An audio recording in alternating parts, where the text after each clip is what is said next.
एक बार की बात है। एक छोटे से गांव में एक मजदूर रहता था। वो रोज मिट्टी खोदकर अपने गधे पर लेकर आता और उसे बाजार में बेचकर अपना घर चलाता था। तो एक बार जब वह मजदूर मिट्टी खोद रहा था, तो मिट्टी खोदते खोदते उसे उस मिट्टी में से एक कीमती हीरा मिलता है। लेकिन उस मजदूर को ये नहीं पता था कि वह बहुत ही कीमती हीरा है। तो उसने उस हीरे को अपने गधे के गले में बांध दिया।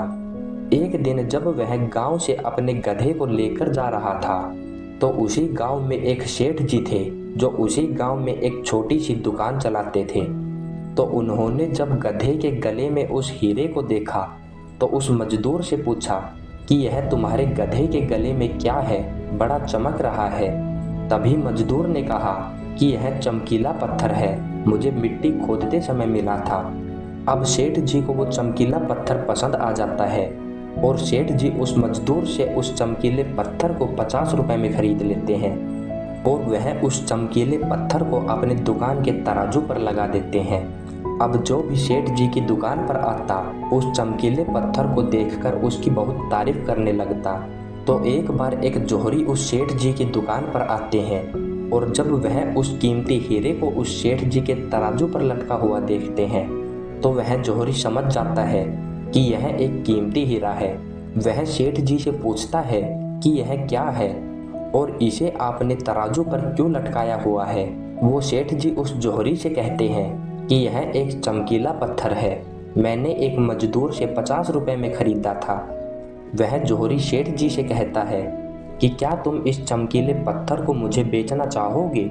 सेठ जी उस जोहरी से कहते हैं कि अगर तुम इसे खरीदना चाहते हो तो मुझे 100 रुपए दे दो और इसे ले जाओ। अब वह जोहरी बहुत ही कंजूस था।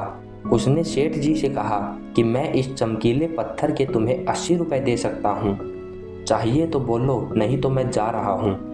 परंतु वह सेठ जी अपने 100 रुपए पर ही अड़े रहे और वह जोहरी यह सोचकर वहां से चला गया कि आज सेठ जी नहीं मान रहे कि कल आऊँगा और सेठ जी को 100 रुपए देकर वह हीरा लेकर चला जाऊँगा। लेकिन हुआ कुछ ऐसा कि उसी दिन शाम के वक्त एक दूसरा जोहरी उसी गांव के रास्ते से जा रहा था और अचानक उसी गांव में उसकी गाड़ी बंद हो जाती है। जब तक ड्राइवर गाड़ी को रिपेयर कर रहा होता है, वह जोहरी सेठ की दुकान पर कुछ लेने के लिए जाता है और जब वह उस हीरे को तराजू पर लटका हुआ देखता है, तो सेठ जी से उसे खरीदने के बारे में पूछता है। सेठ जी उसे भी वही कहते हैं, मैंने 50 रुपए में खरीदा था, आपको 100 रुपए में दे दूंगा। लेकिन यह जोहरी बहुत ही होशियार था, उसने एक भी सेकंड वेस्ट नहीं किया और तुरंत ही सेठ जी को 100 रुपए देकर वह हीरा लेकर वहां से चला गया।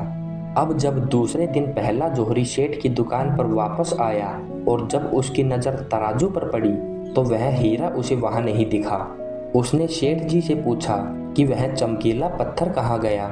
तब सेठ जी ने कहा कि वह कल तुम्हारे जाने के बाद एक दूसरे साहब आई और उन्हें भी वह पसंद आ गया और उन्होंने 100 रुपए देकर मुझसे वह खरीद लिया। अब यह सुनने के बाद उस जोहरी को बहुत ही पछतावा हुआ और उसे गुस्सा भी आया। तो उसने गुस्से में सेठ जी से कहा कि तुम कितने बड़े बेवकूफ़ हो, वह कोई चमकीला पत्थर नहीं था बल्कि वह बेशकीमती हीरा था और तुमने उसे 100 रुपए में दे दिया।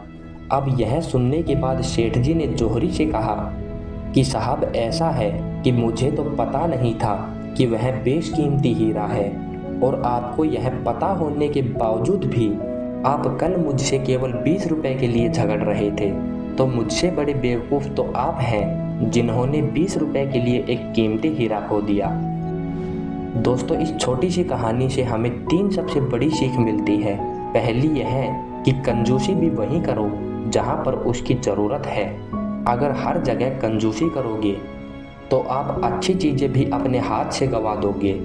और दूसरी सीख इस कहानी से हमें यह मिलती है कि हाथ में आया हुआ मौका यानी अपॉर्चुनिटी हमें कभी भी गंवानी नहीं चाहिए, क्योंकि अक्सर हम अपने आप को ब्रिलियंट समझकर कई सारे मौके हाथ से गंवा देते हैं।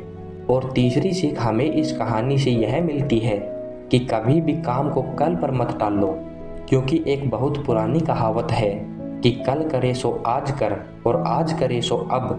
क्योंकि दोस्तों, सही समय कभी भी नहीं आता, अभी जो समय है वही सबके लिए सही समय है। बाकी आपको ये छोटी सी कहानी कैसी लगी कमेंट करके ज़रूर बताना, और अगर आप ये कहानी और लोगों तक पहुंचाना चाहते हैं तो इसे शेयर करना। बाकी मैं मिलता हूं दूसरी वीडियो में, तब तक के लिए जय श्री राम।